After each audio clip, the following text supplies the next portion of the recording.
Hey Cosmic Friend, this is your timeless weekly reading. Ancestors, guides, source.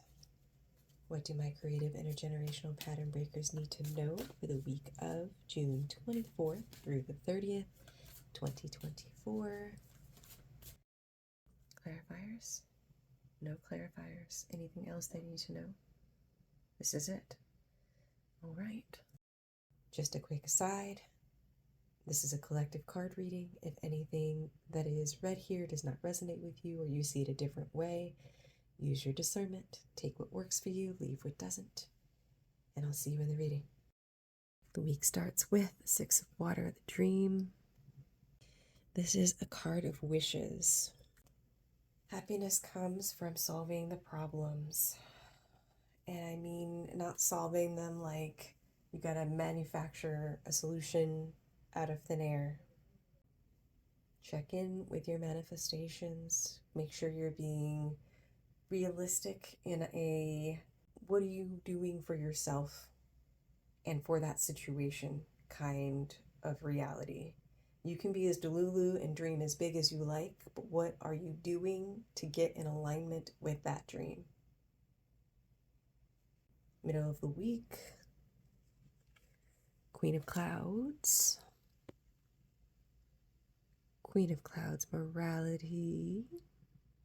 The dark clouds around her speak of disappointment. The way that she's holding, like the sickly of her root and her heart chakra colors, her power colors, her creative, grounded, personal power is locked down. There is a rainbow of color on her skirt, and she is not able to appreciate it. Her eyes are hidden behind a mask.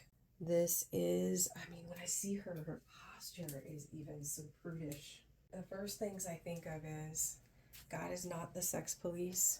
Stop should and shouldn'ting on yourself. And what other people think of you is none of your business. So if you are talking bad to yourself, about yourself, you are not being a good friend to yourself. And how are you going to build self-trust if you are stuck in these dark clouds and locking down your power by shouldn'ting and shaming yourself about the things that are yum for you? Do not let your negative energy, the bitterness, the disappointment, the sadness, the shame, the guilt, lock you out of being able to express, being able to stay connected in a balanced and healthy way to your heart, being able to embody your personal power in a way that is for your highest good and for the highest good of those connected to you. I get so much that the heart chakra and the solar plexus chakra are not doing well for this person. So honor those, nourish those, take a nap, whatever it is that you need to do to recalibrate yourselves. You want to clear these blockages so that when you're in the next phase, you can have a bit smoother sailing. We want to exhale the stormy sea. End of the week says Seven of Water. Bookends water at the beginning and end of the week with the Queen of Swords in the middle. Cancer season is cancering. We just had the full moon in Capricorn. People are thinking about their goals. They're thinking about their money, their household. Don't worry about other people. Worry about you. Worry about you. Connect with you. Mind your own business. Seven of Water is projections, psychological projections, the shadow stuff that we don't see, the things that we're afraid of, or the things that we attribute to others, but is really our stuff. Blaming other people. Do the self-reflection process. If you do not already have a how to witness yourself process or a self-reflection process, I will have videos on those coming. But this would be an excellent week for really checking in with your mentals and where your heart is and making sure that you're aligned. Feed yourself good food, both through your mouth, through your eyes, through your ears, and in your company. Nourish your heart well.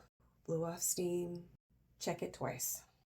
For projections, also know that they can be positive or negative. You can be projecting positive qualities on someone that hasn't earned them.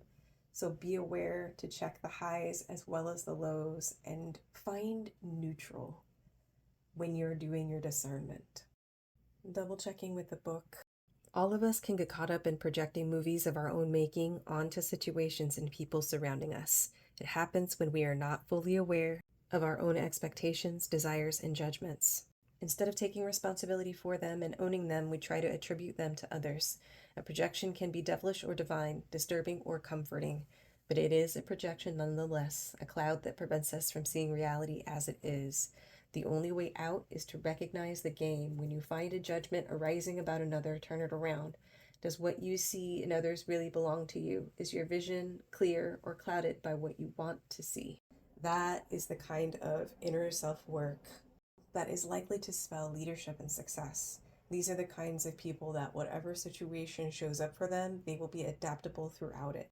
These are what I feel are extremely important life survival skills that many are not being taught right now. Yes, so check in with your expectations, your desires, and your judgments on yourself and others. Remember, other people's opinions of you are none of your business.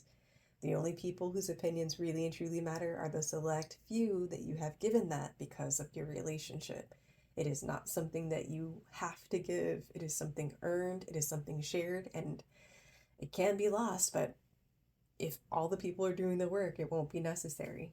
Looks like it is going to be a week of being close to ourselves, of meeting ourselves, of seeing ourselves, and opportunities to check in with what it is that we really want, what we are in alignment for so we can get there, as well as what blocks that we're putting in our own way so that we can move them and access the truth of ourselves, the truth of our situations, which will empower us to make the best decisions for ourselves.